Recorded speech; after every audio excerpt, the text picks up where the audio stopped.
I was going through your YouTube channels and everything, watching like the older stuff, and it feels like you really got it together over the past like year or so. The music has gotten so much better. It's kind of crazy. So yeah, I appreciate it. It's always been, you know, a dream and a hobby, and kind of, but like as far as taking it serious, it's really like the past 6 months has been crazy. Really, yeah. That's one thing I kind of noticed, is that you were talking about, I don't give a f, I'll work a regular job. Like in your older music, I don't give a fuck about a label, etc. Like kind of, you kind of made it clear that you're like more concerned with like being yourself and standing on who you are, rather than just like mindlessly chasing success. For sure, yeah. And he, like shout out Empire. Even the label knows that. Like they be on my ass. Like, you know, we Wick, because like we know the music and shit, like the talent that Wick has. But like one thing about him is, motherfucker gonna do like damn near what the fuck he like. He's him, right? Unapologetically. So, yeah. There are nights that don't just end; they split reality in half.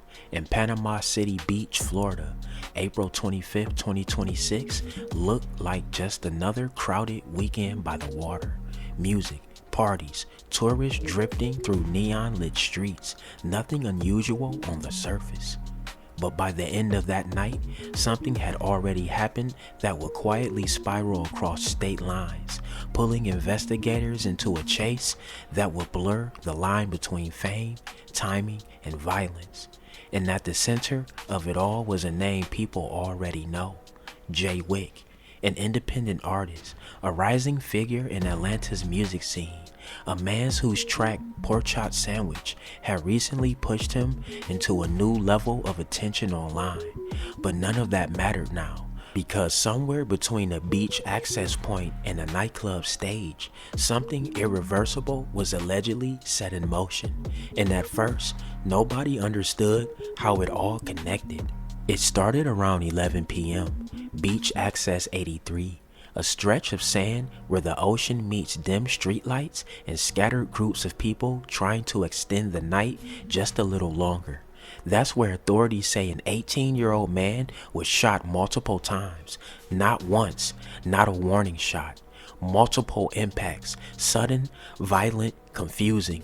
The Bay County Sheriff's Office is actively investigating a shooting that occurred over the weekend. On Saturday around 11 p.m., BCSO dispatch received a report of shots fired at Beach Access 83. When deputies arrived on scene, they located an 18-year-old male suffering from multiple gunshot wounds. The victim received medical treatment before he was transported to a local hospital for further treatment. He's currently in stable condition. Investigators secured the scene and are actively working to identify and locate all individuals involved. So the victim is from out of town, and at this time it is an ongoing investigation. I will say that we don't feel there's any threat to anybody here. We do feel confident this is an isolated incident, but we are still conducting interviews as we speak here, and as well we're still processing and doing some collection of evidence and so forth. This remains an active and ongoing investigation. The Bay County Sheriff's Office is asking witnesses to come forward with more information. By the time deputies arrived, the scene had already fractured into chaos. People scattered, voices overlapped. No one could agree on everything they saw, except for one detail that kept coming back the same way from different witnesses. Someone identified the shooter as Anderson, Donald Anderson, the man the world knew as JaYy Wick. But what made the situation even harder to process was not just what happened, it was what happened next. Because the night didn't stop there, it continued as if nothing had changed. Were you in the minority as a white kid? Yeah, hell yeah. I mean, like minority, I ain't gonna, in the town as a whole, no, cause like, you know, there's a bunch of rednecks where I'm from too, but like at the exact same point, like where I grew up and like my bus stop and like my neighborhood, like hell yeah, right. I was one of the only white boys, if not the only white boy. For sure. Did that toughen you up a little bit? Did you kind of go through the ringer in terms of people giving you a hard time? It definitely made it, motherfucker ain't no hoe, but like just growing up, anywhere, like I was never looked at as the white boy neither. Like, of course, in the very beginning, that's how I was, but as like motherfuckers figured out who I was and like, oh, this is real authentic and like, bro, really just growing up how we growing up, then like, motherfucker, I was accepted pretty well. While an 18-year-old was being rushed into emergency care, investigators say Anderson wasn't gone. He didn't disappear into hiding immediately. He didn't vanish into the dark. Instead, later that same night, He was on stage, a nightclub in Panama City, Vibez Night Club, lights flashing, music pounding, a crowd completely unaware of what, according to investigators, had just taken place hours earlier. The performance reportedly went on as part of a weekend event labeled 229 Takeover Weekend, and in that moment, there was no interruptions, no public awareness, no immediate connection being made, just music and movement, and the night continuing like a parallel timeline had opened up. But investigators would later describe that contrast in stark terms. One scene was life hanging in the balance, the other was a performance unfolding in front of a crowd. And the question that began forming in the background of the investigation was simple but unsettling. How does someone go from one to the other in the same night? At the hospital, the condition was critical. Early rumors spread quickly, as they always do in cases like this. Some reports suggesting the worst possible outcome, but legal documents would later clarify something more precise. The charge was not tied to a confirmed fatality. It was attempted first-degree murder. The victim, 18 years old, was still alive, fighting, stabilized under urgent care. And yet the severity of the injuries made one thing clear to investigators immediately. This wasn't something random. It wasn't something small. It was serious enough that every second mattered. Meanwhile, back at the beach, the scene had another detail that would quietly shift the direction of the case. A security guard connected to Anderson told deputies he had heard gunfire. He didn't just hear it and leave it there. He reportedly moved toward the victim and dragged him closer to pavement from the sand, trying to stabilize the situation until help arrived. It was a small action in a much larger event, but it would become one of the earliest anchored facts in an otherwise fragmented night. In the beginning, there was no clear path forward, just fragments, witness statements, timing gaps, and a suspect who was no longer in the immediate area. But investigators didn't treat it like a dead end. They started building the timeline backward, from the beach, from the hospital, from the nightclub, and slowly a pattern began to form. The suspect had reportedly left Florida almost immediately after the incident, not days later, not after laying low. Quick movement, fast distance, state lines crossed, and that's when the case shifted from a local investigation into something much larger. The Bay County Sheriff's Office began coordinating beyond Florida. Surveillance began in Metro Atlanta. Interviews expanded. Movement patterns were tracked, and what started as a beachside shooting investigation turned into a coordinated multi-agency effort, because now they weren't just trying to understand what happened. They were trying to locate someone who had already moved on from the scene entirely. By May 4th, investigators had established enough to move. Surveillance in Georgia began tightening. The focus narrowed, not on rumors, not on speculation, on confirmed movement patterns, and the coordination escalated quickly. The U.S. Marshal Service entered the operation. So did Atlanta Police, Clayton County Police, and Panama City Beach investigators working in parallel with them. It wasn't just one agency anymore. It was a net closing in from multiple directions, and still, the suspect hadn't made any public move suggesting he knew how close things were becoming until May 5th. That's when the arrest happened. Quiet, controlled, without incident.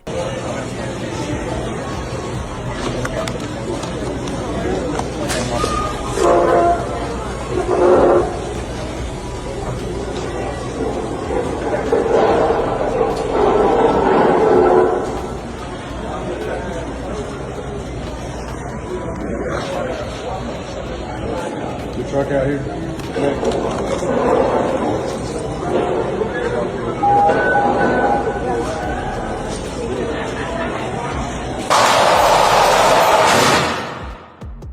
An Atlanta man who calls himself an artist is facing charges for a late-night shooting in Panama City Beach.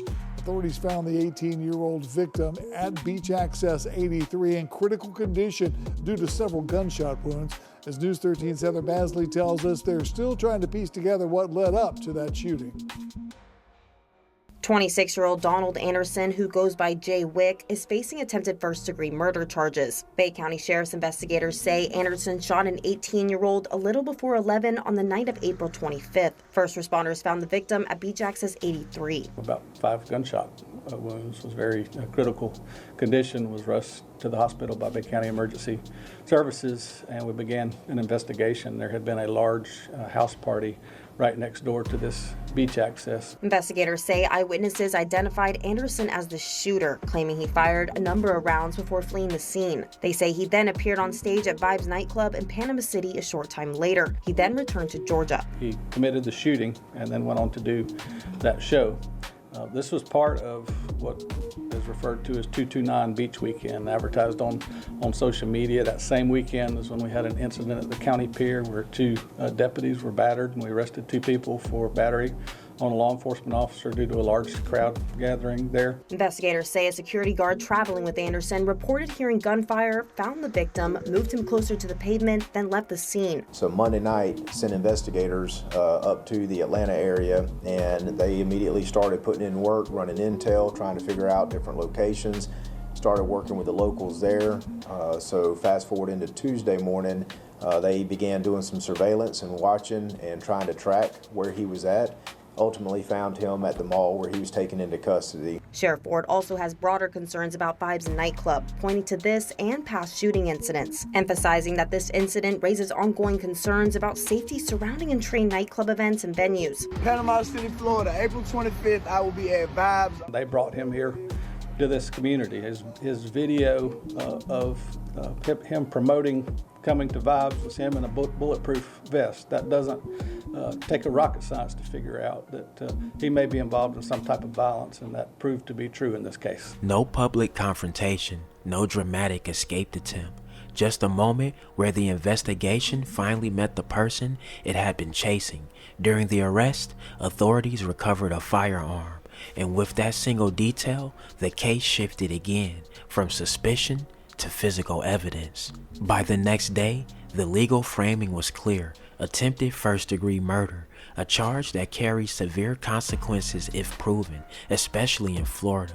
Minimum mandatory sentencing starting at 25 years, up to life imprisonment. And now, Anderson was expected to be extradited back to Florida to face those charges directly.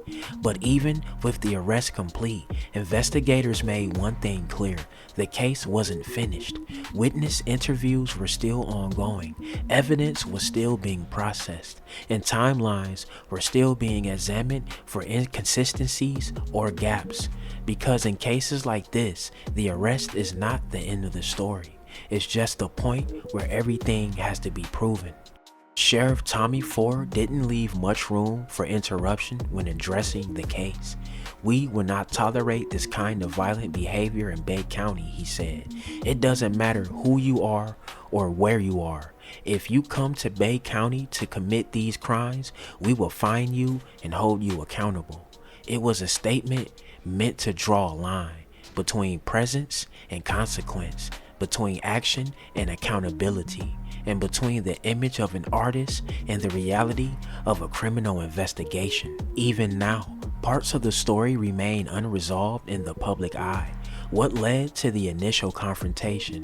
What exactly happened in the moments before the shots were fired? And how does a night like that unfold in 2 completely different worlds? One on a beach, one on a stage, without immediate consequence. Those answers belong to the courtroom now, not the headlines. And as the case moves forward, one thing remains certain: this wasn't just a single moment in time. It was a sequence of decisions, movements, and silence in between. And somewhere in that silence, the real story is still waiting to fully be understood. Alright y'all, there y'all have it, man. That's the crazy story of Atlanta artist JaYy Wick. Hey, get in that comment section, let me know what y'all think. Drillers and trappers, we outside trapping and drilling 247. Don't go nowhere. Watch that next video. Gang!